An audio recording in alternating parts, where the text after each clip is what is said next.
في كلامه المجيد وفي فرقان الحميد সকলেই জবান খুলে আওয়াজ করে বলুন আউযু বিল্লাহি মিনাশ শাইতানির রাজীম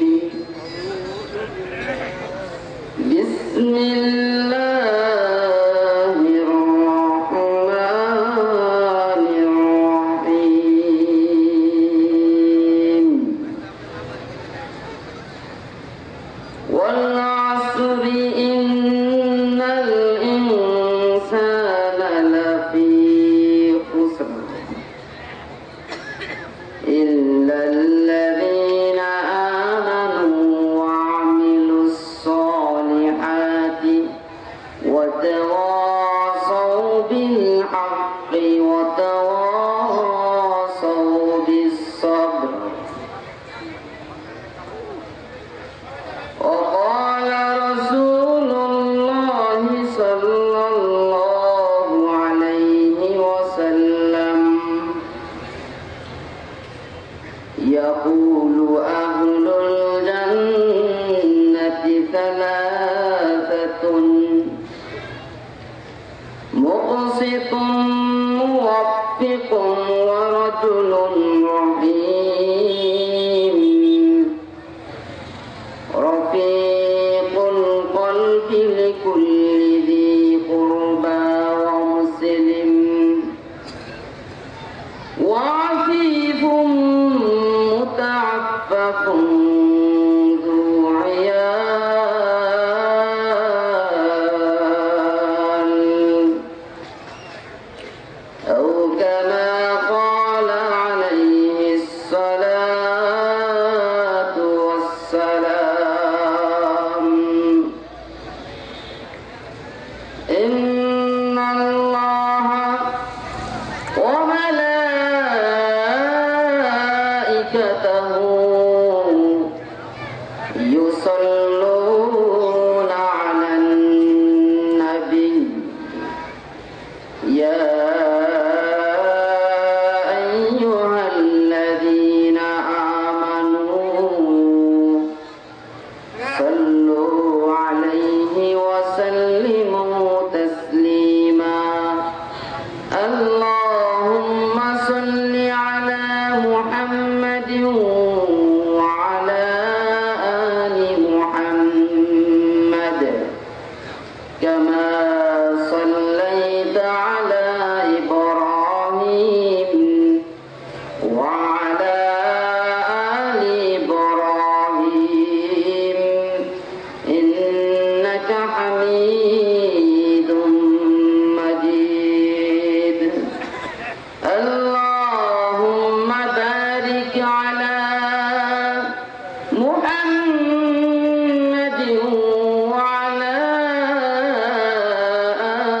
آل محمد كما باركت على إبراهيم وعلى آل إبراهيم إنك حميد مجيد سبحان الله الحمد لله لا إله إلا الله আওয়াজ করে সবাই মুখ খুলে জবান খুলেন সুবহানাল্লাহ walhamdulillah la ilaha illallah subhanallah walhamdulillah la ilaha illallah subhanallah walhamdulillah la ilaha illallah আওয়াজ করা যাবে ভাই আপনি তো দুটি হাত ধরে বলছে আওয়াজ করা যাবে এমন কেন আপনার আল্লাহর নাম নিবে একটু আওয়াজ দিয়ে নেওয়া যায় কি ভাই? কথা বলে নিয়ে যাবে সুবহানাল্লাহ আলহামদুলিল্লাহ লা ইলাহা ইল্লাল্লাহ সুবহানাল্লাহ আলহামদুলিল্লাহ লা ইলাহা ইল্লাল্লাহ তুমি বাঁচাও তুমি মারো অবিরত ক্ষমা করো তুমি বাঁচাও তুমি মারো অবিরত ক্ষমা করো ধরার যে জন তাকেই ধরো তোমার মুঠোয় সবই আল্লাহ সুবহানাল্লাহ আলহামদুলিল্লাহ লা ইলাহা ইল্লাল্লাহ সুবহানাল্লাহ লা ইলাহা ইল্লাল্লাহ সুবহানাল্লাহ আলহামদুলিল্লাহ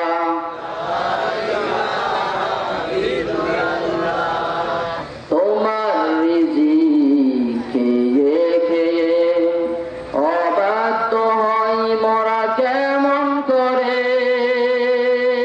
কে খাওয়ায় ভাই কে খাওয়ায় আওয়াজ করে বলেন কে খাওয়ায় তোমার রিজিক খেয়ে খেয়ে অবাধ্য হই মরা কেমন করে খুঁজে না পাই কোনো ভাষা শুকর গুজার করার আল্লাহ সুবহানাল্লাহ আলহামদুলিল্লাহ লা ইলাহা ইল্লাল্লাহ সুবহানাল্লাহ লা ইলাহা লা ইলাহা ইল্লাল্লাহ মুহাম্মাদুর রাসূলুল্লাহ সাল্লাল্লাহু আলাইহি ওয়াসাল্লাম শেহরা তৈল গৌরী বাইতুন্নুর জামে মসজিদের উদ্যোগে আয়োজিত ওয়াজ মাহফিলে সুনামধন্য সুযোগ্য সুপরিচিত সকলের শ্রদ্ধা ভাজন সকলের সম্মানের পাত্র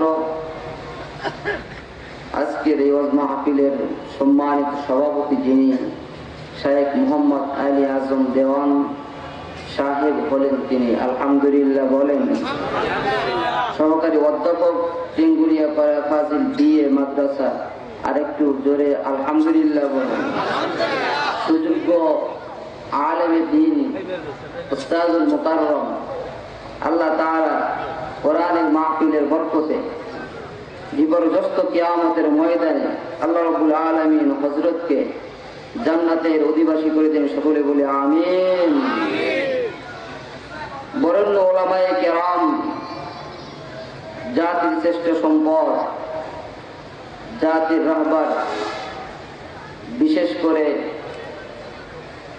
যুবক সম্প্রদায়ের এক বলিষ্ঠ রাহবার আজকের ওয়াজ মাহফিলের সম্মানিত প্রধান বক্তা হযরতুল আল্লাম হযরত মাওলানা হাফেজ হযরত মাওলানা মুতাসিম বিল্লাহ সাহেব কুষ্টিয়া আল্লাহ রাব্বুল আলামিন কোরআনুল কারীমের মাহফিলের বরকতে আল্লাহ তাআলা আমার বন্ধুবর্গ আজকের মেহমানকে যেন কবুল করে নেয় সকলে বলে আমিন অন্যান্য উলামায়ে কেরাম আমার সামনে উপবিষ্ট আমার মুরব্বিয়ানে আজম এবং আজকের ওয়াজ মাহফিলের সুযোগ্য প্রধান অতিথি হযরত জনাব মোহাম্মদ আখতারুজ্জামান ইতালি সাহেব প্রতিষ্ঠাতা মুতাওয়াল্লি অত্র বাইতুন্নুর জামে মসজিদ আল্লাহ রাব্বুল আলামিন তার এই ঘরের মেহমান হিসেবে তাকে কবুল করে নিয়ে বিপর্যস্ত কিয়ামতের ময়দানে হাসরের ময়দানে বিনয় হিসেবে আল্লাহ তাআলা জান্নাত নসিব করে দিন সকলে বলে আমিন অন্য অন্য অতিথিবৃন্দ এবং পরিচালক বৃন্দ, অত্র মসজিদের সম্মানিত খতিব সাহেব, ওস্তাদুল মুকাররম হযরত মাওলানা আব্দুল ওয়াহাব হাসানাবাদী সাহেব, আল্লাহ তাআলা তাকে এই কোরআনের খাতিরে কোরআনুল কারীমের এক মহা দায়ী হিসেবে কবুল করেন। আমিন।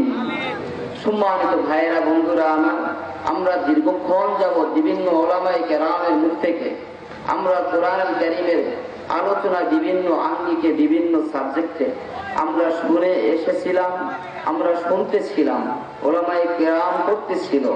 আমিও সেই ধারাবাহিকতায় আপনাদেরকে নিয়ে কোন একটি বিষয়ের উপরে আমার রীতি এবং নীতি অনুসারে আমি আলোচনা করার জন্য বসেছি।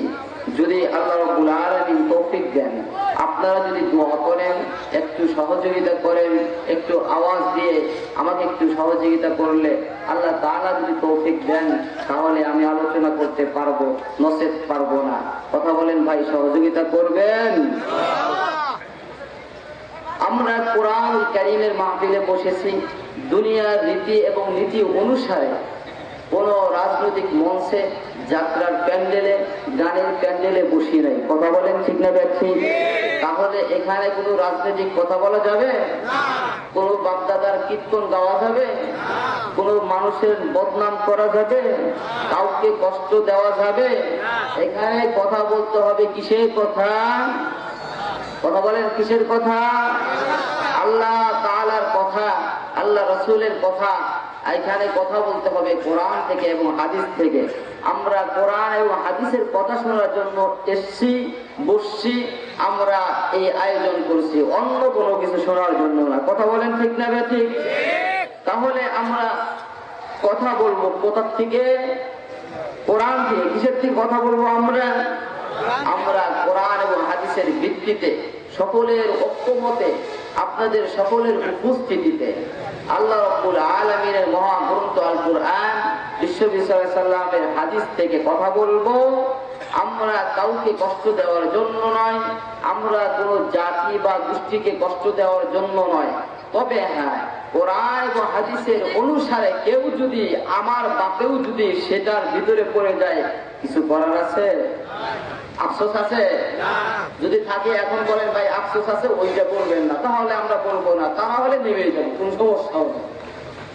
কথা ঠিক আছে? কিশোরের ভাইরা, কথা ঠিক আছে? কাউকে কষ্ট দেওয়ার জন্য নয়, সকলের ঐক্যমতের ভিত্তিতে, কোরআন বা হাদিসের ভিত্তিতেই কথা হবে ইনশাআল্লাহ। আমি মহাগ্রন্থ আল কোরআনুল কারীমের সূরাতুল আসর তেলাওয়াত করেছি। সূরাতুল আসরের আমি প্রথম দুটি আয়াত থেকে তেলাওয়াত করা, আলোচনা করার আমি একটু নিয়ত করেছি, যদি মালিক তৌফিক দেন। এখন কথা হলো, পূর্ণাঙ্গ ভাবে সম্পূর্ণ কথাগুলা সময়ের সংকীর্ণতার কারণে হয়তো বা বলা যাবে না, একটু ইঙ্গিতেই বুঝে নিতে হবে, বিশদ বিশ্লেষণ সবকিছু বলা সম্ভব না। তবে আমি যে কথাগুলা আমি আপনাদের জন্য উপহার স্বরূপ আমি একটু নিজের ব্যক্তিগত গবেষণায়, নিজের প্রচেষ্টায় যে কথাগুলাকে আপনাদের জন্য নিয়ে আসছি, যদি একটু সহযোগিতা করেন সব কথাগুলা বলা সম্ভব, অন্যথায় সম্ভব হয় না। ভাই, আপনারা সহযোগিতা করতে রাজি আছেন? আলহামদুলিল্লাহ, খুশি হলাম। আমরা মহাগ্রন্থ আল কোরআনুল কারীমের মাহফিলে বসছি, এর জন্য আমাদেরকে আল্লাহ রাব্বুল আলামিন ফায়দা দেবে কি দেবে না? কথা বলে দেবে কি দেবে না? এই আশা আছে কার কার? একটু হাত তুলে দেখাই ভাই। এই আশা কার কার ভিতরে আছে? আলহামদুলিল্লাহ। যারা হাত তুলে না, এদের ভিতরে মনে হয় আশা নাই। ভাই, আশা ছাড়া মানুষ আছে? আশা ছাড়া মানুষ আছে? একজন হিন্দু দাদা বাবুকেও জিজ্ঞাসা করবেন, বাবু আপনার ইহকালীন পর এই জগৎকে ছেড়ে গিয়ে যখন ইন্তেকাল করবেন, মরবেন, মরার পরে আপনি কোথায় থাকতে চান? আপনি কি স্বর্গে যেতে চান নাকি নরকে যেতে চান? কি উত্তর দেবে দাদা? দাদা কি উত্তর দেবে? স্বর্গে যেতে চায়। তাদের ভাষায় স্বর্গ, এর মানে হলো আমাদের ভাষায় হলো জান্নাত। তাহলে জান্নাত সেও যেতে চায়। খ্রিস্টানকে জিজ্ঞাসা করলে সেও জান্নাত চায়। যে ব্যক্তি আল্লাহ, আল্লাহ রাসূলকে বিশ্বাস করে না, সেও জান্নাতে যেতে চায়। যে ধর্মই বিশ্বাস করে না, নাস্তিকবাদ, তারাও জান্নাতে যেতে চায়। জান্নাত কি মামা বাড়ির মুয়া?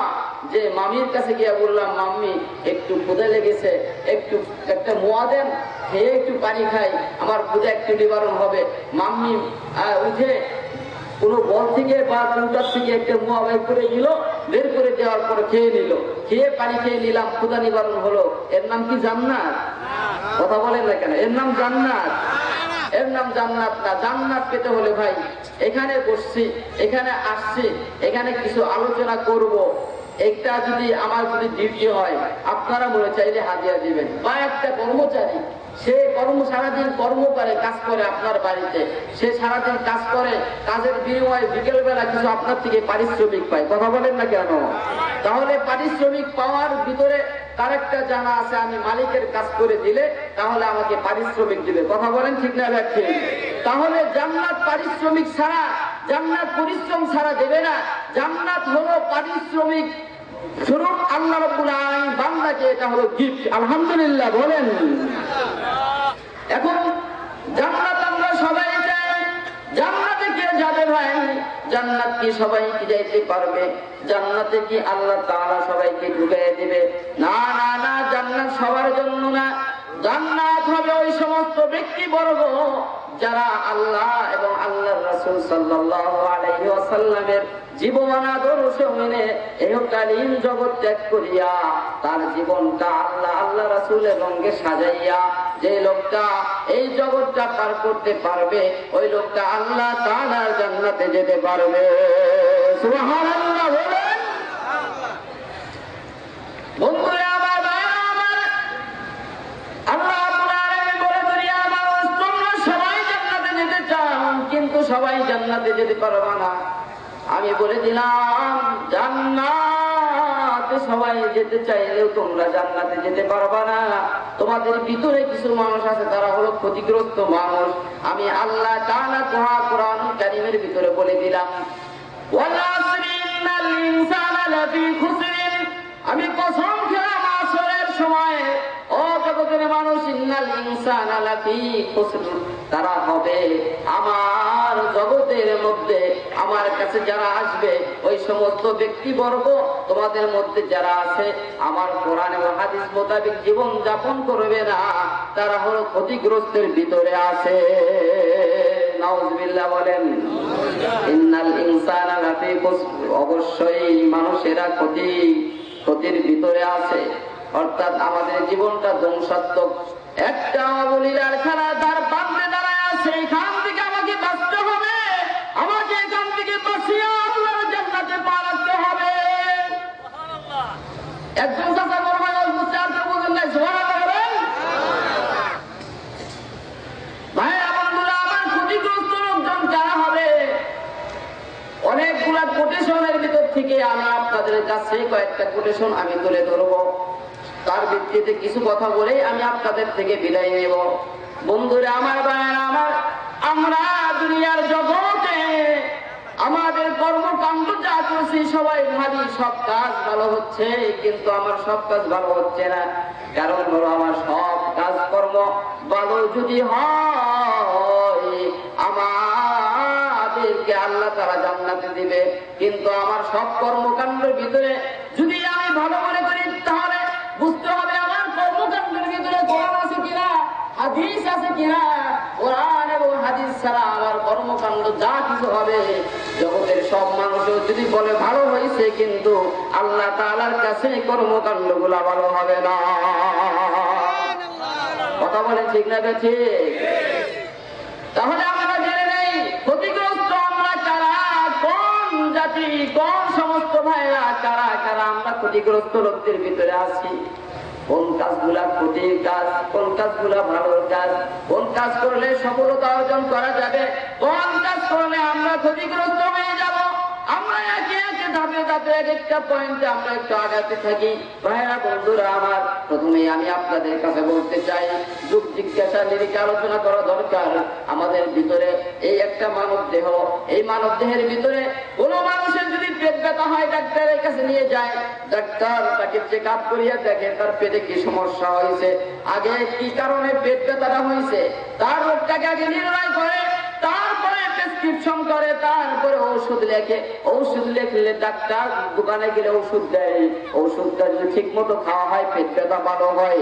আমার কথাটা যা বুঝতেন যারা যারা আওয়াজ করে বলেন কথা ঠিক না দেখি।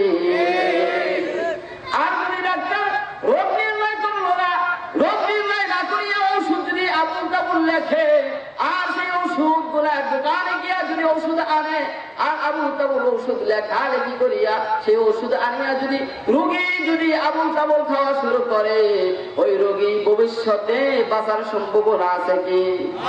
আওয়াজ করে বলেন। তাহলে আমাদের জীবন যাপন আমরা আবুল তাবুল করতে পারবো না। আমরা স্বাধীন জাতি বলে আমরা স্বাধীন জাতি, আসলে মুসলমান কোনদিন স্বাধীন হয় না। মুসলমান পরাধীন কিয়ামত পর্যন্ত, যার যার কিয়ামত পর্যন্ত কোরআন এবং হাদিসের কাছে, আল্লাহ এবং আল্লাহ রাসূলের কাছে তারা হলো পরাধীন। কারণ তারা যদি জীবন যাপন করে আল্লাহ আল্লাহ রাসূলের নীতি অনুসারে, তাহলে ওই মুসলমান যেই সময় ইন্তেকাল করিয়া কবরের জগতে যাবে, ওই সময় মুসলমান জান্নাতে যাবে, স্বাধীন হয়ে যাবে। ওই মুসলমান যা যাবে আল্লাহর জান্নাতে সবকিছু পাওয়া যাবে। সুবহানাল্লাহর কাছে বলেন। এক নম্বরে আসেন, মানুষকে কষ্ট দেওয়া ভালো কাজ না খারাপ কাজ? এটা দিয়ে শুরু করে। কারণ আজকে আমরা একে অন্যকে যে কোনো ভাবে ক্ষতি করার চেষ্টা করি, কষ্ট দেওয়ার চেষ্টা করি। কেউ মুখ দিয়ে জবান দিয়ে কষ্ট দেয়, কেউ আচার ব্যবহার দিয়ে কষ্ট দেই, কেউ গায়ে আঘাত করে কষ্ট দেই। অনার্থক পুরো মানুষের গায়ে আমরা আঘাত করে কষ্ট দেওয়ার চেষ্টা করি, করি কি করি না? আজকে বিশ্বব্যাপী তাকায় দেখেন, এক ভাই আর এক ভাইকে মারতেছে, একজন মানুষ আর একজন মানুষের গায়ে আঘাত করতেছে। শুধু তাই নয়, একজন মুসলমান আর একজন মুসলমানের জন্য তার বিরুদ্ধে খেতে খেতে তাকে কষ্ট দেওয়ার চেষ্টা করতেছে। কিন্তু যদি চিন্তা করত, ওই লোকটা যদি আমার দলের বিরুদ্ধে হয়, যে আমার মুসলমান ভাই, সে যেই কথাটা বলেছে সেই কথাটা করার বা হাদিস ভিত্তিক কিনা, এই জিনিসটা যদি চিন্তা করত, একজন মুসলমান একজন মুসলমানকে অনর্থক কষ্ট দিতে পারত না। কথা বলেন না কেন? আল্লাহ রাব্বুল আলামিন বলে, ওয়াল্লাযীনা ইউযুনাল মুমিনিনা ওয়াল মুমিনাতি বিগাইরি মাকতাসাবু ফাকাদ ইহতামালু বুহতানাও ওয়া ইসমান মুবিনা। সুবহানাল্লাহ। ও জগতের মুমিন নারী, নর এবং নারীরা, ওয়াল্লাযীনা ইউযুনাল মুমিনিনা ওয়াল মুমিনাতি বিগাইরি মাকতাসাবু, অনার্থক ভাবে তোমরা কোন মুমিন এবং নারীদেরকে, মুমিন নর নারীদেরকে তোমরা কষ্ট দেব না। যদি কষ্ট কেউ দাও, ফাকাদ ইহতামালু বুহতানাও ওয়া ইসমান মুবিনা, তোমরা প্রকাশ্যভাবে অপবাদ দেওয়ার যেই গুনাহ, তোমরা বড় ধরনের পাপী হিসেবে আল্লাহর জগতে তোমরা পরিচিত হয়ে যাবা। ও ভাইরা, বন্ধুরা আমার, তাহলে কথাটা আল্লাহ তাআলা বলে দিলেন, আল্লাহর জগতে যে সমস্ত মানুষগুলা আজকে কোরআনের কথা বলার কারণে তারা নিজেরা নিজেদের প্রভাব প্রতিপত্তি খাবাইয়া, পিস্তল ধরিয়া মানুষের গায়ে যারা আঘাত করিয়া এই জগৎ ত্যাগ করাইতেছে, তারা কি আমাদের কাছে পরিচিত হয়ে আসে না পাপী? ও ভাইরা, বন্ধুরা আমার, বিশ্বনবী সাল্লাল্লাহু আলাইহি ওয়াসাল্লাম তার পাক জবানে আজ থেকে প্রায় ১৩,০০০ বছর আগে আল্লাহ রাব্বুল আলামিন তার জবান দিয়ে বের করে দিয়েছেন, দুনিয়ার মানুষ শোনো, আজকে আমরা যারা মানবতার কথা বলি, আমরা যারা সামাজিকতার কথা বলি, একটু বুঝবেন ভাই, খেয়াল করতেছেন? একটু দিকে তাকান। আমরা আজকে টিভির পর্দায় বসিয়া বলি আমরা মানবতার জন্য কাজ করতেছি, আমরা সামাজিক এই কাজ করতেছি, আমরা দেশের জন্য এই কাজ করতেছি। কিন্তু যতটুকু কাজ করতেছে 10 টাকার কাজের ভিতরে তারা 20 টাকা নিজেরা নিজের পকেটে ভরিয়া আজকে তারা তাদের পকেটটা ভারী করতেছে। আর টিভির পর্দায় বসে বসে আমরা জনগণের জন্য এই কাজ করছি। কথা বলেন না কেন? আল্লাহ মানবতার কথা বলেন কেমন করে শোনেন। আল মুসলিম আখুল মুসলিম, ও দুনিয়ার মানুষ, এই জগতে একজন মুসলমান আর একজন মুসলমানের ভাই। সুবহানাল্লাহ বলেন। কথাটা খুব গুরুত্বপূর্ণ। আল মুসলিম আখুল মুসলিম, এই জগতে আমার উম্মতের একজন মুসলমান আর একজন মুসলমানের ভাই। বন্ধুরে আমার, ভাইরা আমার, এই একটা মানব দেহ, একটা মানব দেহের ভিতরে হাত আছে 2টা, নাক আছে, চোখ আছে, কান আছে, পা আছে, আঙ্গুল আছে, মাথায় চুল আছে, জট আছে। ও দুনিয়ার মানুষ, এই সব কিছু মিলাইয়া হবে একটা মানব দেহ। আমার এই আঙ্গুলটা যদি আপনারা কেউ এসে কেটে দেন, তাহলে এই আঙ্গুলটাই শুধু একা ব্যথা পাবে নাকি পুরা দেহটাই ব্যথা পাবে? কথা বুঝতেছেন ভাই? বিশ্বনবী সাল্লাল্লাহু আলাইহি ওয়াসাল্লাম বলেন, দুনিয়ার মানুষ এই মানব দেহটা একটা পরিবার, একটা দেহের মতো, গোটা মানুষগুলো একটা দেহের মতো। বিশেষ করে মুসলমান জাতি একটা দেহের মতো। এক পৃথিবীর এক প্রান্তে যদি একদম নিরহ মুসলমান যে দিন মজুর খেটে খায়, ওই লোকটার উপরে কেউ যদি অনর্থক আঘাত করে, ওই লোকটার ব্যথায় ব্যথিত হইয়া গোটা পৃথিবীর সমস্ত মুসলমান ঐক্যবদ্ধ হওয়া দরকার। কথা বলেন। কিন্তু মুসলমান আজকে ঐক্যবদ্ধ আছে? কথা বলেন না কেন? একজনের ফতোয়া দেয় উঁচা টুপি হারাম, আরেকজন ফতোয়া দেয় পাতকুল্লি হারাম, একজন ফতোয়া দেয় তোমার জুব্বা হারাম, আরেকজন ফতোয়া দেয় তোমার গো হারাম। এইভাবে ফতোয়াবাজি করতে করতে আজকে ইসলামটারে আল্লাহ রাব্বুল আলামিন দুনিয়ার বুকে আল্লাহ রাব্বুল আলামিন ঐক্যবদ্ধ করে মুসলমান জাতিকে একত্র হতে বলছেন। কিন্তু আমরা একজন আরেকজনের বিরুদ্ধে ফতোয়া দিতে দিতে গোটা ইসলামটারে লক্ষ কোটি কোটি কোটি আমরা খন্ড খন্ড করে ইসলামকে আমরা সরিষার দানার মতো করে ফেলেছি। কথা বলেন না কেন? পৃথিবীতে 150 কোটি মুসলমান আছে। 150 কোটি মুসলমানের ভিতরে ভাইরা বন্ধুরা আমার মনে হয় ভেদাভেদ করতে করতে 200 কোটি ভাগ করে ফেলেছে ইসলামকে। ও মুসলমান, তুমি লুচা টুপি আলা সেই কালেমা পড়েছো, নিচা টুপি আলাও সেই কালেমা পড়েছে, অথবা টুপি ছাড়া একটা মানুষ কালেমা পড়েছে, সেও মুসলমান। তাহলে বোঝা গেল আমরা এক কালেমা পড়েছি, আমরা এক কোরআনকে মানি, আমরা রাসূলের হাদিসকে মানি, আমরা এক আল্লাহ মানি। ও ভাইরা বন্ধুরা আমার, আমরা ভেদাভেদ করিয়া গোটা পৃথিবীর মুসলমান বিভক্ত হইয়া আজকে আমরা নিজেরা নিজেরা ধ্বংস হইতেছি। কথা বলেন না কেন? ঈশ্বরী সাল্লাল্লাহু বলেন লা ইয়াজলিমুহু ওয়া লা ইয়াকুলুহু ওয়া লা ইয়াহদিরুহু। দুনিয়ার মানুষ একজন মুসলমান আরেকজন মুসলমানের ভাই, সেই লোকটা জুলুম করবে না আরেকজন মুসলমান ভাইকে, সেই লোকটা আরেকজন মুসলমান ভাইকে অপমান করতে পারবে না, অসম্মান করতে পারবে না। ওই লোকটা একজন মুসলমান হইয়া আরেকজন মুসলমানকে ছোট করতে পারবে না। আজকে কাজটা আমাদের মধ্যে কোনটা বেশি? আওয়াজ করে বলেন কোনটা বেশি? আরে ও কি নেতা হইছে, ও ওই দিন কেউ জুতাচুরি করে ধরা পড়ছে। কথা বলেন না কেন? অথচ তার সাথে বিরোধ হলো জমি নিয়ে, সে ওই কাজটাই সে রাজনীতির ভিতরে ঢুকাই দিয়েছে। একজন আরেকজনকে ছোট করার জন্য নিজের ফেসবুকে বড় করে ছবি দিয়ে অন্যজনের চুরি করে নষ্ট করে দেয়। কথা বলেন। এবারে যত কাজ আছে একজন মুসলমান আরেকজন মুসলমানকে ছোট করা জায়েজ নাই। আমি সংক্ষিপ্ত ভাবে প্রত্যেকটা হাদিসে টাচ দিয়ে যাব, আমি সমস্ত কথাগুলো আমি বলতে পারবো না। ভাইরা বন্ধুরা আমার, বিশ্বনবী সাল্লাল্লাহু আলাইহি ওয়াসাল্লাম এই হাদিসে টাচ করে যে পয়েন্টটা বলছে খুব গুরুত্বপূর্ণ একটা পয়েন্ট। বিশ্বনবী সাল্লাল্লাহু আলাইহি ওয়াসাল্লাম বলেন আত্তাকওয়াহু হাহুনা, আত্তাকওয়াহু হাহুনা, আত্তাকওয়াহু হাহুনা। সুবহানাল্লাহ বলেন। ভাই পিছনের ভাই আপনাদের কি হয়েছে? আপনারা বলেন সুবহানাল্লাহ। বিশ্বনবী সাল্লাল্লাহু আলাইহি ওয়াসাল্লাম এভাবে আদেশ করতেছেন সাহাবায়ে কেরামকে। এই হাদিসটা বলতে বলতে রাসূল সাল্লাল্লাহু আলাইহি ওয়াসাল্লাম বললেন আত্তাকওয়া হাহুনা, পৃথিবীর মানুষ শোনো, তাকওয়া হলো এই জায়গায়, আল্লাহর ভয় হলো এই জায়গায়। সুবহানাল্লাহ বলেন। এই হাদিসটা আপনি এই কথা কেমনে বিশ্লেষণ করবেন? ভাইরে আমার টুপি দেখে আর জুব্বা দেখে আমার চাপাই দাড়ি দেখে আপনি যদি আমাকে বড় কিছু ভাবেন, বড় আল্লাহর ওলি ভাবেন, আপনার ভুল হবে। কারণ আমার কর্মকাণ্ড এটা হলো বাহ্যিক সুরত। আমার অন্তরের ভিতরে যদি আল্লাহর ভয় যদি না থাকে, আমার বাহ্যিক সুরত দিয়ে আপনার কোনো কাজ হবে না। আজকে বাহ্যিক সুরত দিয়ে আজকে গোটা পৃথিবী ধ্বংস হচ্ছে। আমরা আছি হলো বাবার তালে, আমরা বাবার গায়ে দেখি বড় জুব্বা, বাবার চাপায় বড় দাড়ি দেখি, আর বাবার মাথায় বড় টুপি দেখি। টুপি দেখে বাবা যখন শুরু করে দেয়, আমরা তাকে অনুসরণ করি, আমরা তার পায়ে কদম কুচি করে সেজদা দিয়ে দেই, আমরা বাবার মাজারে গিয়ে সেজদা দিয়ে দেই। আমরা যদি বলি ভাই তোমরা এখানে সেজদা দিলা, বাবাকে অনুসরণ করলা, সেজদা দিলা কেন? ওই সময় ওই সমস্ত লোকগুলা বলে হুজুর আপনার চাইতে ওনার জুব্বা কি ছোট কিনা। কথা বলেন না কেন?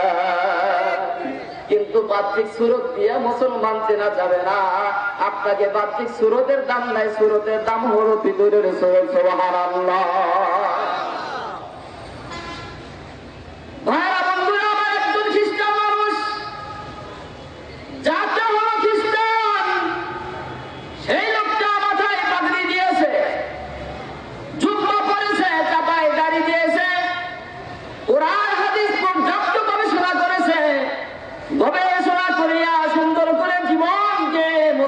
মুসলমানের ভিতরে দ্বন্দ্ব সৃষ্টি করার জন্য তার কোরআন হাদিস নিজের মতন করে গবেষণা করে গোটা পৃথিবীর বুকে আজকে যে অপকর্ম চালাইছে, জাতির কাছে মুখোশ উন্মোচন হয়ে গেছে, তারা মুসলমান না। আজকে আইএস নামে যারা আজকে গোটা পৃথিবীর বুকে ইসলামের কাজ করতেছে, এই সমস্ত লোকগুলা একটাও মুসলমান না, সবগুলা হলো জাতি খ্রিস্টান। কথা বলেন।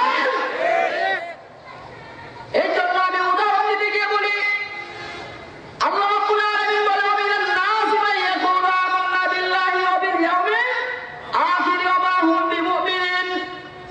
কিছু কিছু লোক আছে তারা বলে মান ইয়াকুলু আমান্না বিল্লাহ, আমরা ঈমান আনছি আল্লাহর উপর, কার উপর?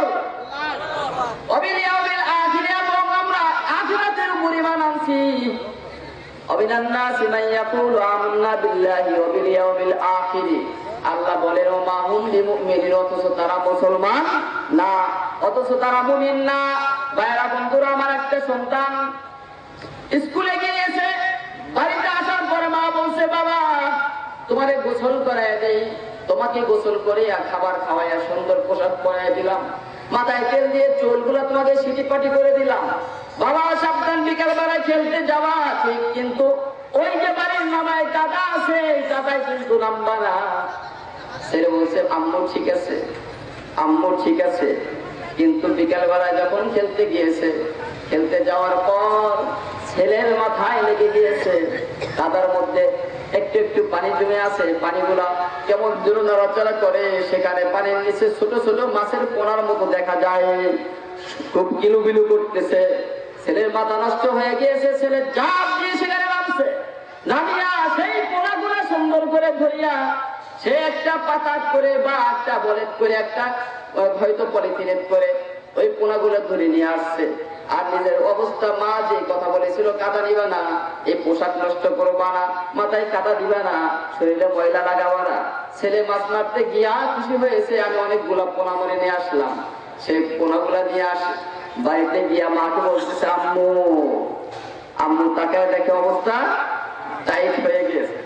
আম্মু ঘরের থেকে লাঠি নিয়ে ছেলেকে এমন পিটান পিটাইছে, ছেলে বলে আম্মু পিটাও কেমন?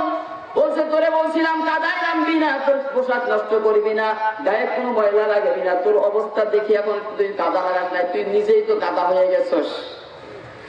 ছেলে কান্না করার পরে তুই বলিস না আমি অনর্থক কাদা নেই নাই, আমি কাদা লাগাইছি হলো মাছ মারতে গিয়া। আম্মু দেখো আমি কতগুলা মাছের পোনা মেরে নিয়ে আসছি। আম্মু তাকায় দেখে সেগুলা মাছের পোনা না, সেগুলা হলো ব্যাঙের পোনা। কারণ বর্ষা মাস পানি শুকিয়ে যাওয়ার পরে ব্যাঙ ডিম দিছে, বাচ্চা দিছে, সেই ব্যাঙের বাচ্চাগুলা ধরে ছেলে নিয়ে আসছে, ভাবছে মায়ের কাছে নিয়ে যাই, মাকে বলবো মা দেখো মাগুরের পোনা। ছেলে সব ছেলেকে মা বুঝায় বাবা এগুলা মাগুরের পোনা না, মাগুরের বাচ্চা না, এগুলো হয় ব্যাঙের বাচ্চা। ছোট্টবেলায় চাকরিয়া দেখে মাগুরের বাচ্চার মতো দেখা যায়। ছেলে বলে মা তুই বুঝোস নাই, কারণ তুই বুঝবি কেমনে, আমার বাবা তোকে যখন বিয়ে করেছিল তোকে তো জাত চেক দিয়ে বিয়ে করে নাই। নাউজুবিল্লাহ বলে। মা বলতেছে আমাকে জাত চেক দিয়ে বিয়ে করে নাই। হ্যাঁ তোর জাত চেক দিয়ে বিয়ে করতো, তুই আমাকে অনর্থক মারলি কেন? ভাইরা বন্ধুরা আমার, মা কিছু না বলিয়া ছেলে দাঁড়ায় দাঁড়ায় কান্না করে আর বলতেছে আব্বা আসুক বাড়ি। তারপরে আব্বাকে আমি বলবো আব্বা তুমি যে মাকে বিয়ে করেছিলা জাতটা চেক দাও নাই, আমি কতগুলো মাগুরের বাচ্চা মেরে নিয়ে আসছি, সেই মাগুরের বাচ্চা মারার কারণে মা আমাকে পিটাইয়া সাইজ করলো। বাবা আসছে বাড়িতে, আব্বু কান্না করতেছো কেন? ছেলেটা বলতেছে আব্বু আমি এই করেছি, সেই জন্য মা এই করেছে, আমাকে এমন পিটান পিটাইলো। বাবা তুমি বিয়ে করার সময় মায়ের জাতটা চেক দিয়ে কেন তুমি বিয়ে করো নাই? বাবা তাকায় দেখে সবগুলো হলো ব্যাঙের বাচ্চা। বাবা বুঝাই ছেলেকে বাবা এগুলা তো ব্যাঙের বাচ্চা, এগুলা মাগুরের বাচ্চা না, তোমাকে মারছে তো ঠিকই মারছে, তবে যা হোক তোমার মাকে আমি মারবো না, তোমার টাকা দিলাম, তুমি কান্না থামো। ও পৃথিবীর মানুষ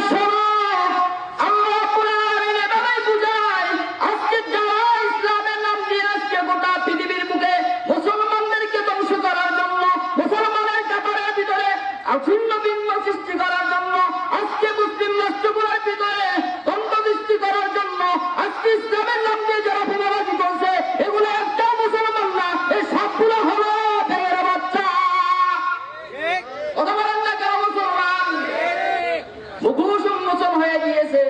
জন্য আল্লাহ রাব্বুল আলামিন তার রাসূলকে দিয়ে আজ থেকে ১৫০০ বছর আগে বলছে আত্তাকওয়াহু হাহুনা, আত্তাকওয়াহু হাহুনা, আত্তাকওয়াহু হাহুনা।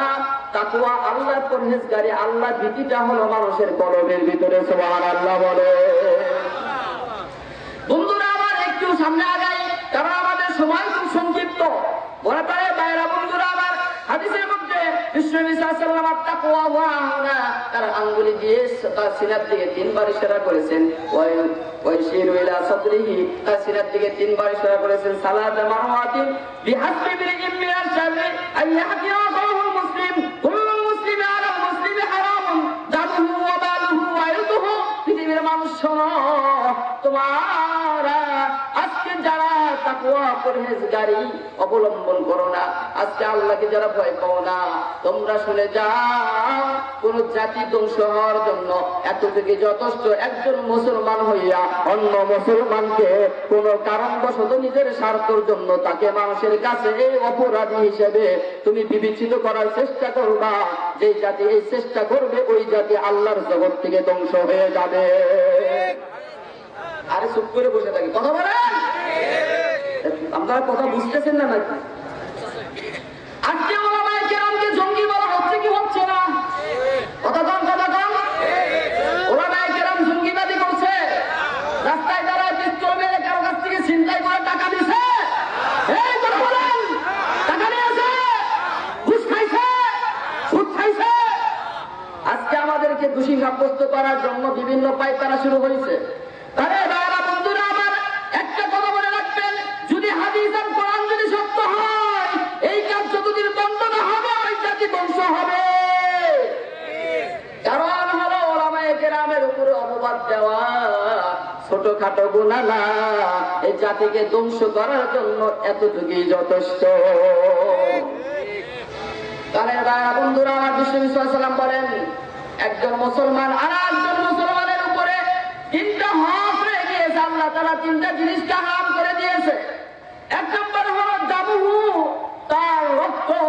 একজন মুসলমান অনার্থক ভাবে কোন মুসলমানের গায়ে যদি আঘাত করে, সে হুজুর হোক, মুজুর হোক, সে টাই পরা হোক, প্যান্ট পরা হোক, সে যদি গায়ে মামলা হয়, ওই মুসলমান আর একজন মুসলমানের উপর যদি আঘাত করে বসে, তার রক্ত নিয়ে লেলি খেলায়, ওই মানুষটা আল্লাহ রাব্বুল আলামিনের কাছে কাল কিয়ামতের ময়দানে হারাম খোর হিসেবে দায়ী হবে। কথা বলে। তাহলে দামুহু 1 নম্বরে হলো রক্তকে হারাম করে দেওয়া হয়েছে। আজকে রক্তের হোলি খেলা শুরু হয়ে গিয়েছে। গোটা পৃথিবীতে মুসলমানের রক্ত দিয়ে রক্ত জমিনটাকে রঙিন করা হচ্ছে। কথা বলেন না কেন? আজকে মুসলমানের রক্ত দিয়ে মায়ানমারে সেই ন্যাপ নদীর পানি আর পানি নাই, সেটা হলো ন্যাপ নদীটা হয়ে গেছে হলো মুসলমানের রক্তের লেলি খেলা, রাস্তা, সমুদ্র সৈকত।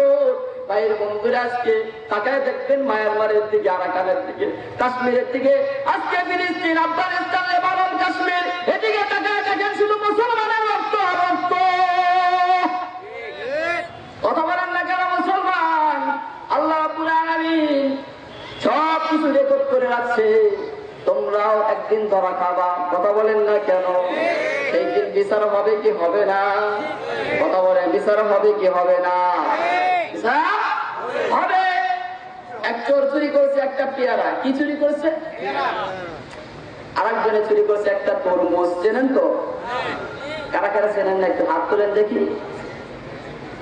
আরেকজনে চুরি করছে একটা আপেল। 3 চোরকে ধরিয়া কাজীর কাছে নেওয়া হয়েছে বিচার করার জন্য। কাজী সাহেব বিচার করার আগেই বলতেছে, আমার বিচার একটাই, যে যে ফল চুরি করছো ওই ফলের ভিতরে যে কয়টা বিচি আছে, যার ফলের ভিতরে যে কয়টা বিচি আছে তার ওই কয় বছরের জেল। এখন আপেলালা হাসে, পেয়ারালাও কিছু কিছু হাসে, আবার চোখ দিয়ে পানি ধরে। আপেলালা তার আপেলটা কাটিয়ে গুনে ঘুরে দেখে 4টা বিচি আছে। বলছে, কাজী সাহেব আমার আপেলের ভিতরে বিচি আছে 4টা। কাজী সাহেব বলে, তোমার জেল হলো 4 বছর। এখন পেয়ারালা মিষ্টি মিষ্টি হাসে। আপেলারা জিজ্ঞাসা করে, ভাই তুমি হাসো কেন? তোমার আপেল, তোমার পেয়ারার ভিতরে বিচি কম, সেই জন্য হাসতেছ? কয়, না না না, আমি হাসতেছি হলো ওই তরমুজ যে চুরি করেছে ওর অবস্থা কি হবে।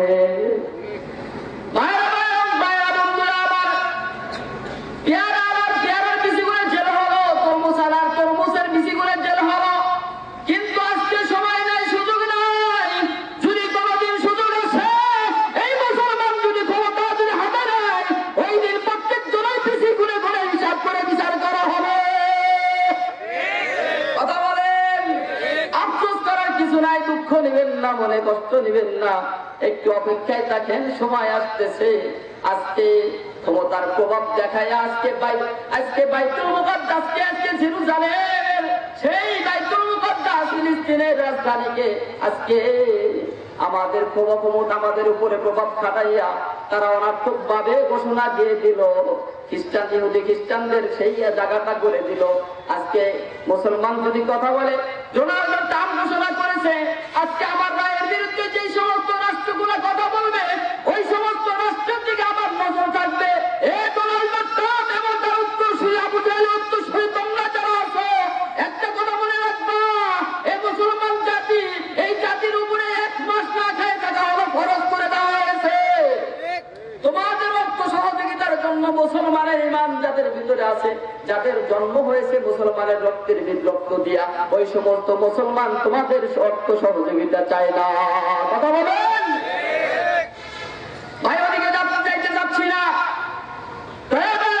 আমার 2 নম্বরে আমি কোট করেছি, ক্ষতিগ্রস্ত লোকদের ভিতরে 1 নম্বরে গেল যারা মুসলমানকে কষ্ট দেয় তারা ক্ষতিগ্রস্ত হবে, ইহকালীনও ক্ষতিগ্রস্ত হবে, পরকালেও আল্লাহর কাছে ধরা খেয়ে যাবে। 2 নম্বরে আমি কোট করে আনছি, ভাইয়েরা বন্ধুরা আমার, সুদ খাওয়া ভালো না খারাপ?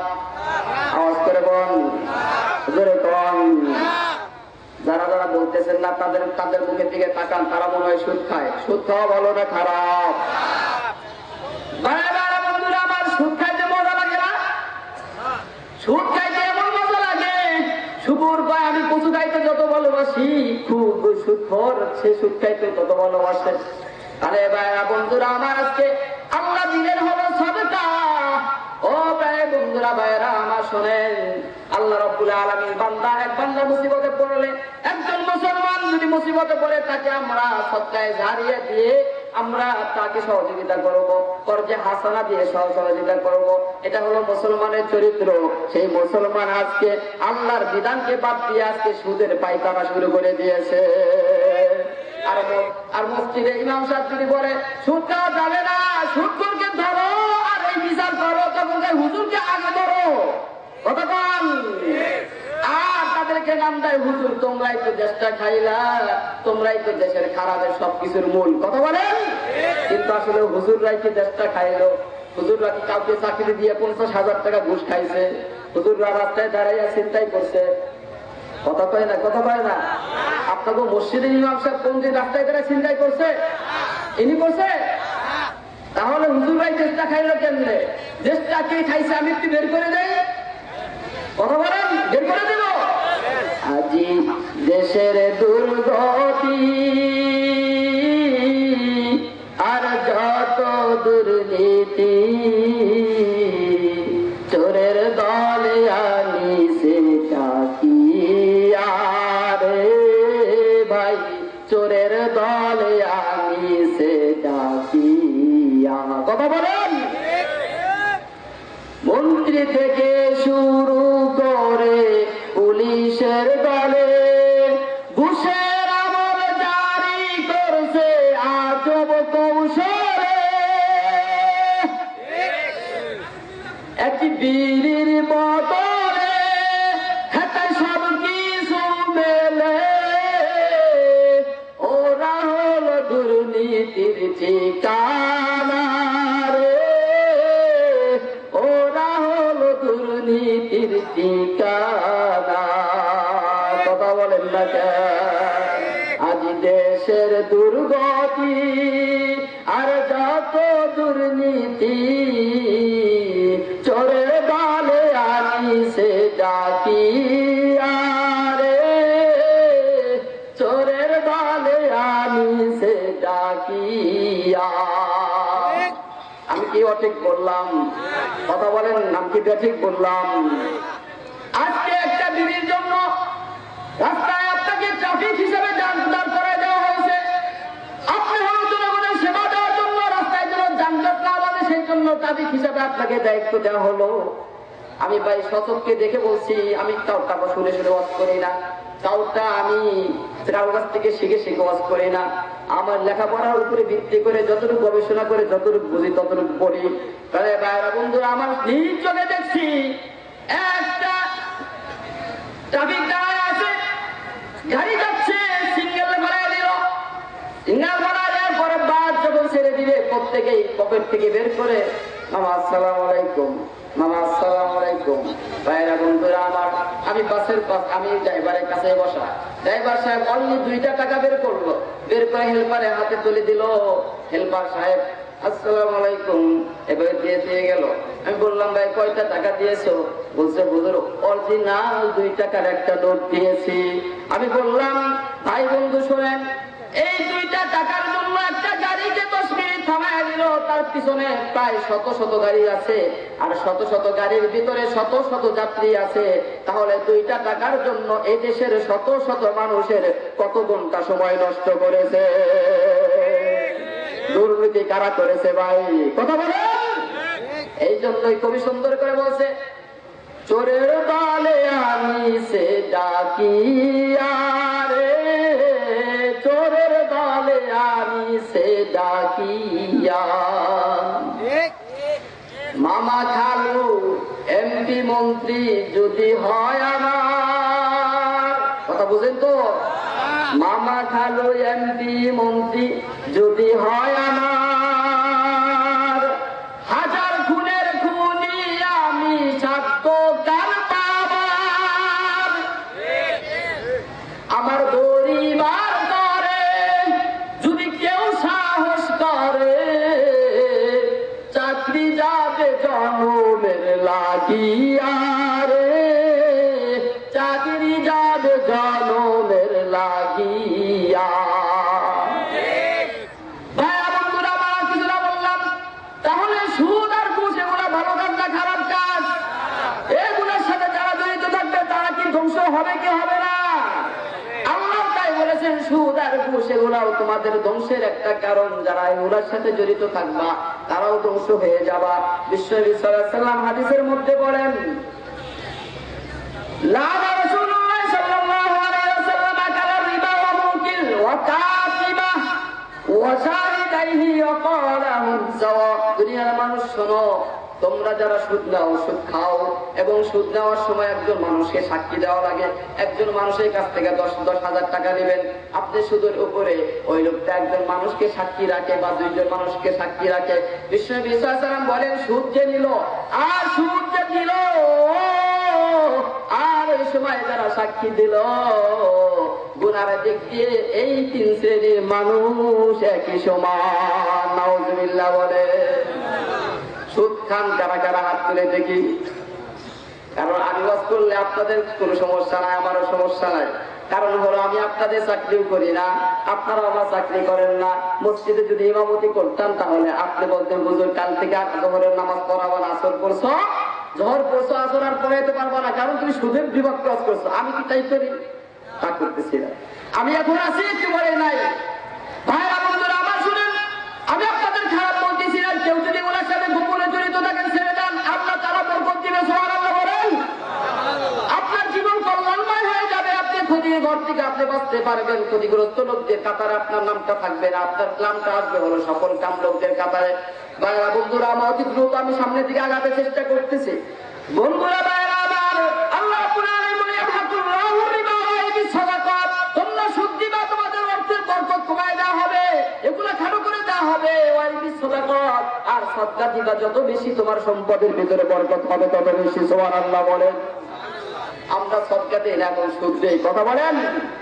একটা লোক 10,000 টাকা সুদ লই আসে, আমি নিজে দেখেছি 60,000 টাকা সুদ আনছে। সুদ টানতে টানতে 2.5 লক্ষ টাকা শুধু সুদের লাভই দিছে। তারপরে 60,000 টাকা আর সুদের আসল টাকা সুদ হয় নাই। কিন্তু ওই লোকটাকে যদি বলা হয় ভাই মসজিদের জন্য 10টা টাকা দাও, এই লোক এই মাদ্রাসার জন্য 10টা টাকা দাও, ওই লোকটা 10টা টাকা দেয় নাই। আমার শতককে দেখা দিলে 2.5 লক্ষ টাকা 60,000 টাকায় সুদ দিয়েছে।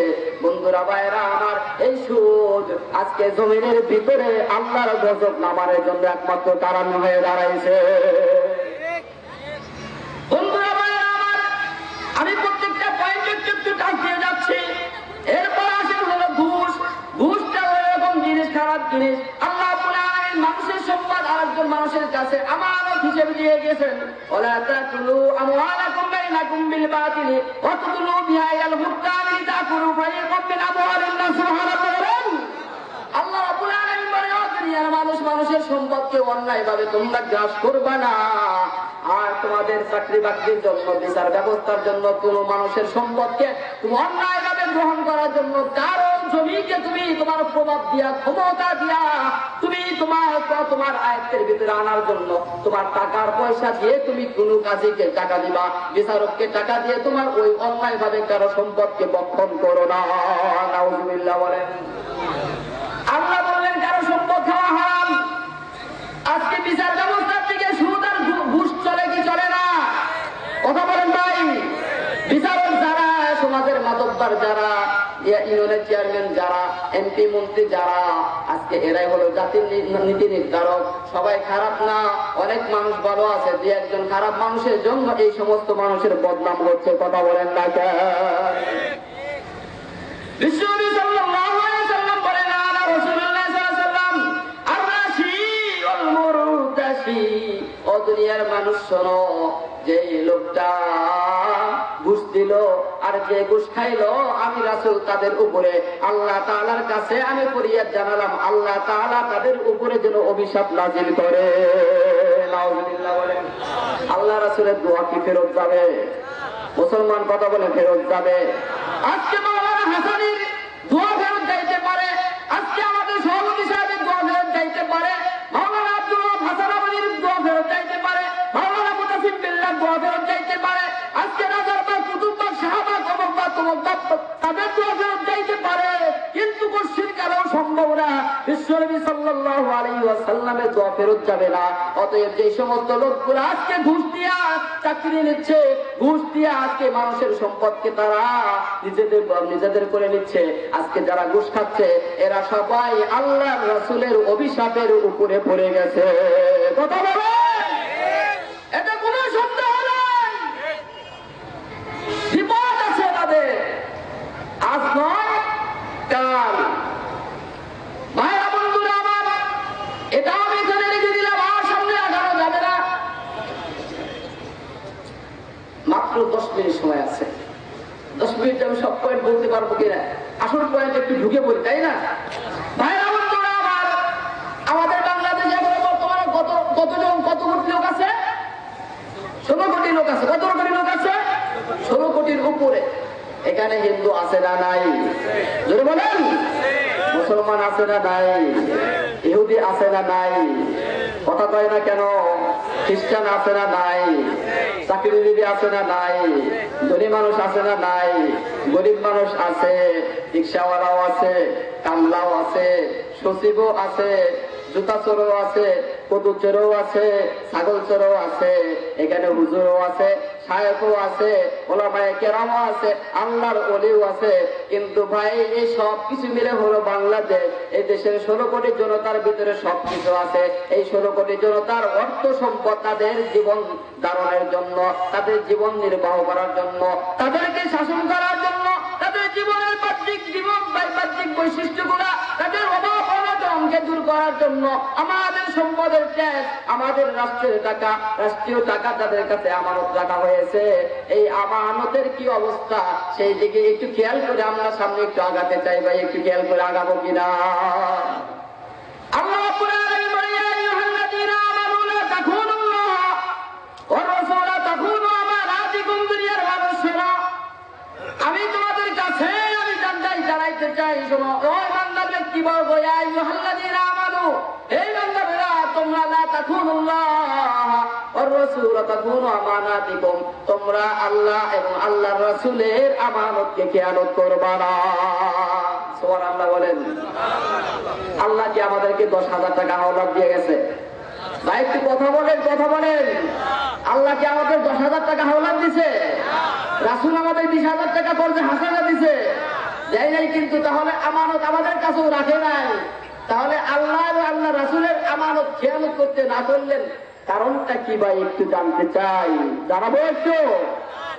মানে বন্ধুরা আমার, আল্লাহ এবং আল্লাহ রাসূলের আমানত হলো আল্লাহ তাআলা আমাদেরকে আমাদের জীবন পরিচালনার জন্য, এই রাষ্ট্র পরিচালনার জন্য আল্লাহ তাআলার আসমানী সংবিধান মহাগ্রন্থ আল কুরআনুল কারীম দিয়েছে। সুবহানাল্লাহ বলেন। বিশ্বনবী সাল্লাল্লাহু আলাইহি ওয়াসাল্লামের জীবন আদর্শ সুন্নাত সম্পদকে আমাদেরকে দিয়েছে। বাইরে বন্ধুরে আমার, একজন মুসলমান তার জীবন পরিচালনা করবে হলো কোরআন মোতাবেক, বিশ্বনবী সাল্লাল্লাহু আলাইহি সাল্লামের হাদিস মোতাবেক, তার আদর্শ অনুসারে। যে মুসলমান কোরআন এবং হাদিস মোতাবেক জীবন পরিচালনা করে না, আল্লাহ রাসূলের আমানতকে তারা খেয়ানত করেছে। কথা বলেন। এখন এদিকে তাকান, কোরআনের ভিতরে চোরের বিধান আছে, ঘুষখোরের বিধান আছে, সুদখোরের বিধান আছে, বিবাহের বিধান আছে, লুচ্চামির বিধান আছে, কত কিছু বিধান আছে।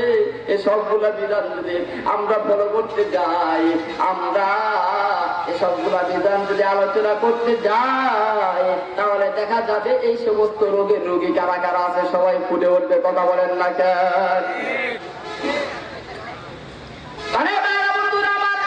এই 16 কোটি জনতার অর্থ সম্পদ, মানুষের অধিকারের এই সমস্ত সম্পদ গুলো আজকে আমাদের রাষ্ট্রীয় পরিচালনায় যারা আছে তাদের কাছে আমানত রাখা হয়েছে। কথা বলেন, কথা বলেন।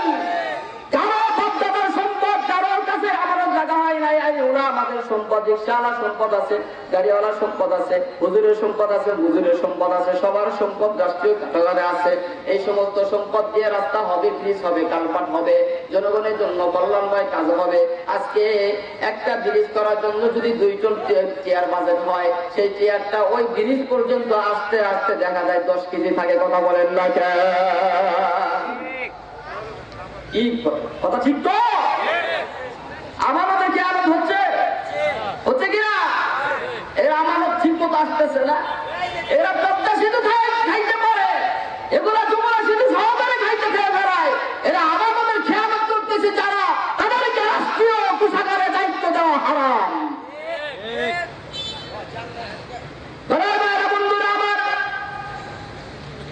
আজকে মানুষের অধিকার, আজকে মানুষের অধিকার থেকে বঞ্চিত হচ্ছে হলো তাদের কারণে। ওই সমস্ত অসাধু লোকজন যারা আজকে রাষ্ট্রীয় দায়িত্বে বসে আছে, তারা নিজেদের পেট পুড়তেছে।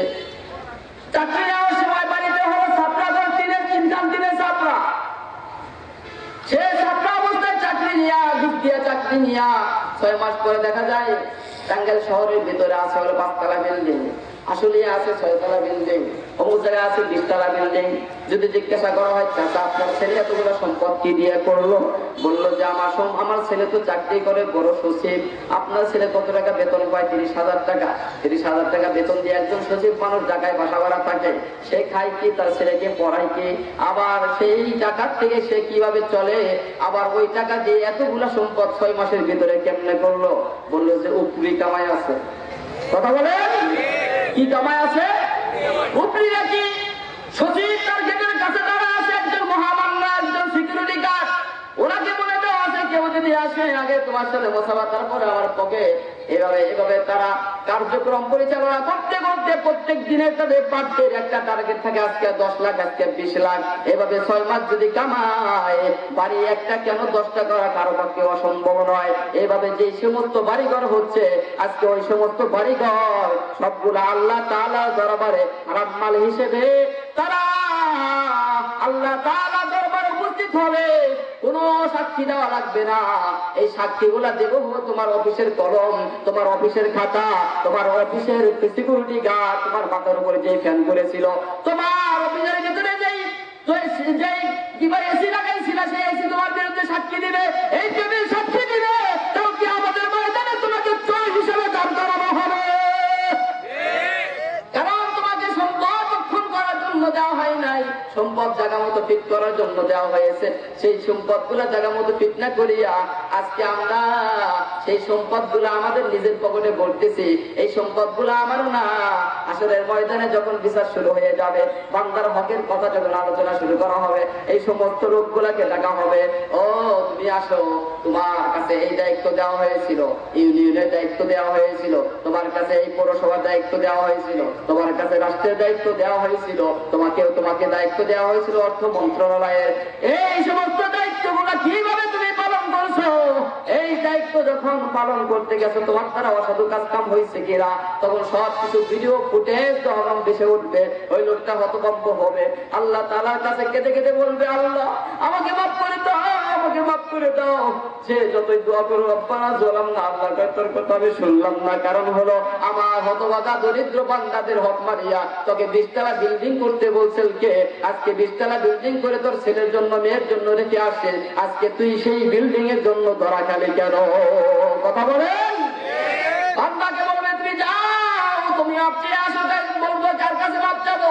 তখন বলবে তুমি যেই সম্পদটা খাইছিলা, যে পদ্মা সেতুর বাজেট হয়েছিল, এই পদ্মা সেতু তো 16 কোটি জনতা।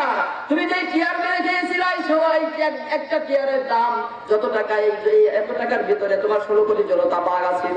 তুমি 1 টাকা যদি রাষ্ট্রীয় সম্পদ যদি তুমি খেয়ে থাকো, শোনো বান্দা, ওই 1 টাকার ভিতরে এই বাংলাদেশের 16 কোটি জনতার ভাগ ছিল।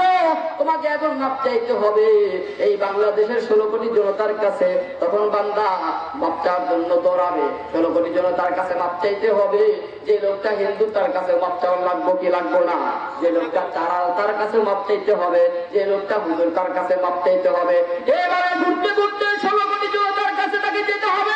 16 কোটি জনতা যদি মাপ পায়, তবে তো আল্লাহ তাআলার কাছে তাকে মাপ পাওয়ার কথা, আল্লাহ তাআলার কাছে সুপারিশ করবে। আল্লাহ তাআলা মাপ করতেও পারে না পারে, তবে 16 কোটি জনতা যদি মাপ না দেয়, তোমার মতো সচিবের কোনো দাম আল্লাহর জগতে নাই। ভাই খারাপ লাগলো? আরেকটু কথা আমার কাছে আছে, আমানতের খেয়ানতের কতটুকু দাম। খলিফা ওমর রাদিয়াল্লাহু তাআলা আনহু খেলাফতের মসজিদে বসা রাষ্ট্র পরিচালনায় তিনি আছেন। তার ছোট্ট ছেলেটা বক্তব্যে লেখাপড়া করে, ছোট্ট বালক, মাদ্রাসায় যায়, সকালবেলায় মসজিদে যায়, মাদ্রাসায় যায়। আজকে তো আমরা সকালবেলায় বক্তব্যে ছেলেদেরকে পাঠাই না, কথা বলেন না কেন? আজকে স্কুল, কে কোচিং, কিন্ডারগার্টেন, কত কিছু। কিন্তু আগে তর্জমায় দেখা যেত সকালবেলায় ফজরের নামাজের পরে মসজিদে লোকটা যাইতো, বাচ্চাগুলা যাইতো, কোরআন শরীফ লইয়া যাইতো, যায় সেখানে কোরআন হাদিস শিখতো। তখন থেকে ইলম গুলা তার সিনার ভিতরে ঢুকতো, ইমানের কথা ঢুকতো, হাদিসের কথা ঢুকতো। ওই লোকটার দ্বারা আর অসাধু কাজ হওয়া সম্ভব না। তবে ভাইয়া বন্ধুরা আমার, কিন্তু আজকে সেই দৃশ্য দেখা যায় না। আজকে দেখা যায় না ছেলেকে রিক্সায় বসাইয়া, রিক্সায় বসে বসে খাবার মুখে দেওয়ার কারণ হলো সকাল 4টায়, ভোর 4টায় ওই ছেলেকে কোচিং এ ক্লাস। কথা বলেন না কেন? আগে কি সুন্দর দৃশ্য দেখিতাম আমরা, আগে কি সুন্দর দৃশ্য দেখিতাম।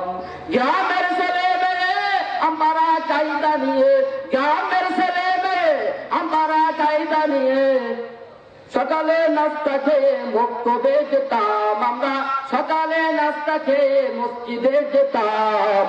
আগে কি সুন্দর দৃশ্য দেখিতাম আমরা, আগে কি সুন্দর দৃশ্য দেখিতাম। কথা বলেন ঠিক না? দেখে আজকে সেই দৃশ্য নাই। খলিফা ওমরের ছেলে সকালবেলা বক্তব্যে গেছে, বন্ধুরা তার পাশে বসা, কেউ আছে সাধারণ মানুষের ছেলে, কেউ আছে চাকরিজীবীর ছেলে, কেউ আছে চাকরিজীবীর মেয়ে।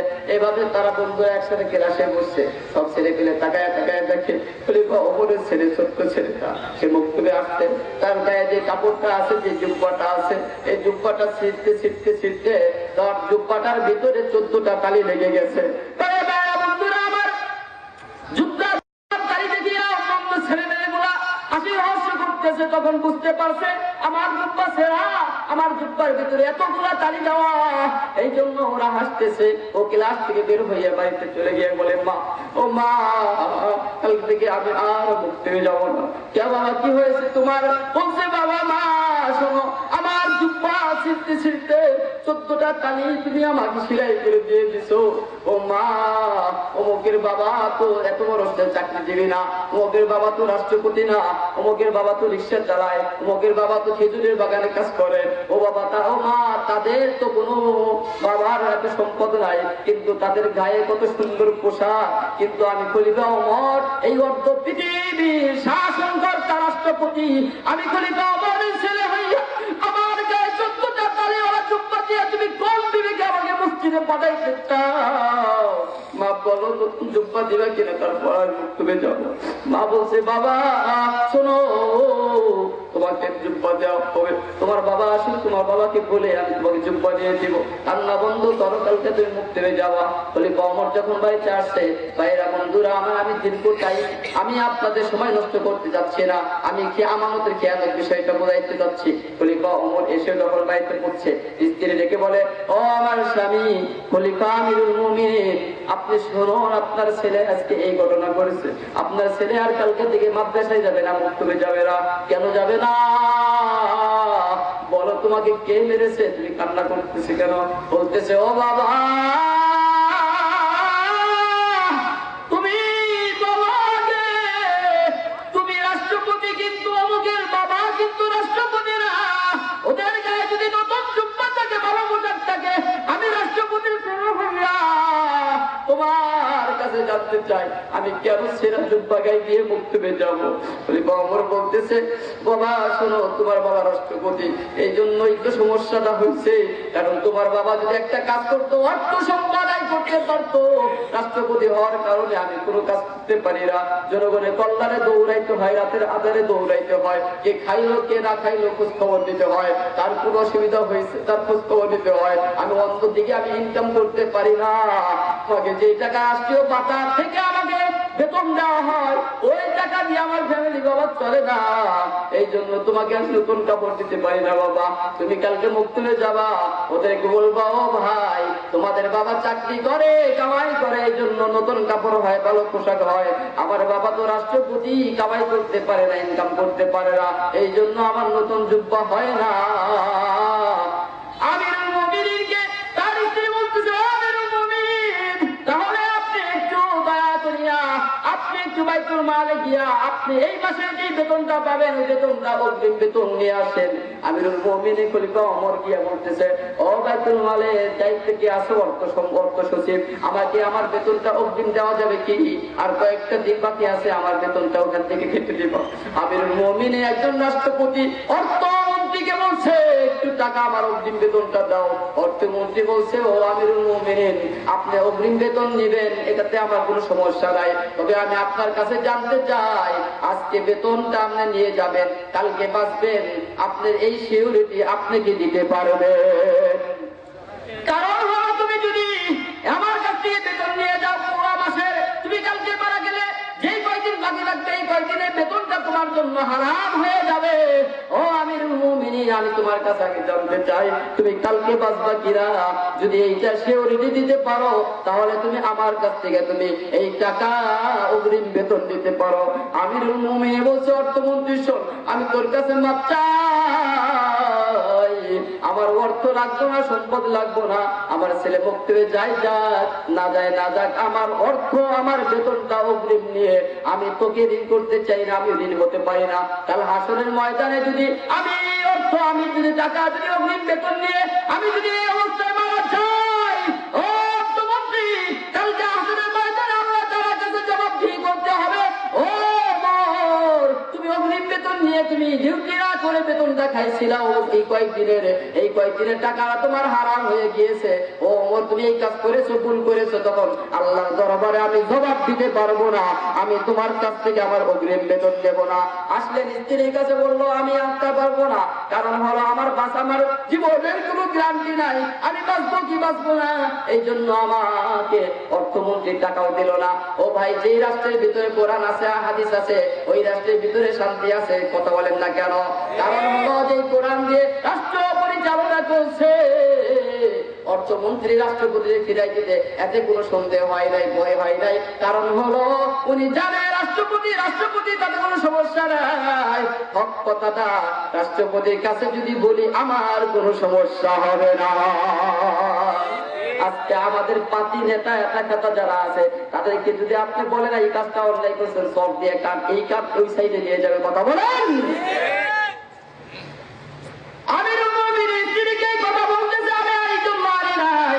স্ত্রী সন্তানকে ডেকে ডেকে বলে, বাবা রে, তোর কাছে আমি মাপ চাই, আমার কাছে টাকা নাই, তোর বাবার কাছেও টাকা নাই, তোর বাবার মাস শেষ হলে বেতন যদি পাস, তোকে আমি একটা নতুন জুব্বা বানাই দিতে বলবো। ও ভাই, এর নাম হলো কোরআন দিয়ে রাষ্ট্র পরিচালনা, এর নাম হলো আমানত, আমানতের খেয়ানত। তুমি যদি করো আজকে ১৬ কোটি জনতার অধিকার লঙ্ঘনের কারণে, কাল হাসরের ময়দানে কুজুতাসুর কুতুসুরের কাতারে ওই সমস্ত অসিফ সচিবদেরকে দাঁড় করানো হবে। কথা বলেন ভাইরা বন্ধুরা, আপনারা কষ্ট পাইছেন? আমার সবাই শেষ, দীর্ঘ আলোচনা। আমার যে কয়েকটা পয়েন্টে আমি কথা বলতে চেয়েছিলাম সব পয়েন্টে আলোচনা করা সম্ভব হলো না। এই বিচার, আজকে আমরা এই বিচার থেকে বহিষ্কার করছি। আমরা অধিকার পাচ্ছি না, আমাদের বিচারের ব্যবস্থায় কোরআন নাই, হাদিস নাই, জনগণের জানের কোনো নিরাপত্তা নাই। যেখানে কোরআন এবং হাদিস নাই, ওই রাষ্ট্রের ভিতরে মুসলমান কেন বাঘ ভাল্লুক শান্তিতে থাকতে পারে না। এই শান্তি যদি আনতে হয়, তোমার আবার কোরআনের কাছে, হাদিসের কাছে জীবনকে সারেন্ডার করে আজকের এই রাষ্ট্রকে যদি, গোটা পৃথিবী যদি আজকে কোরআন এবং হাদিস দিয়ে শাসন করা হয়, এই পৃথিবী আবার জান্নাতের মিনি মডেলে তৈরি হবে। আল্লাহ তাআলা আমাদের সকলকে তৌফিক দিন, সকল বলে আমিন। ওয়া মা আলাইনা ইল্লাল বালাগ। আসসালামু আলাইকুম ওয়া রাহমাতুল্লাহি ওয়া বারাকাতুহু।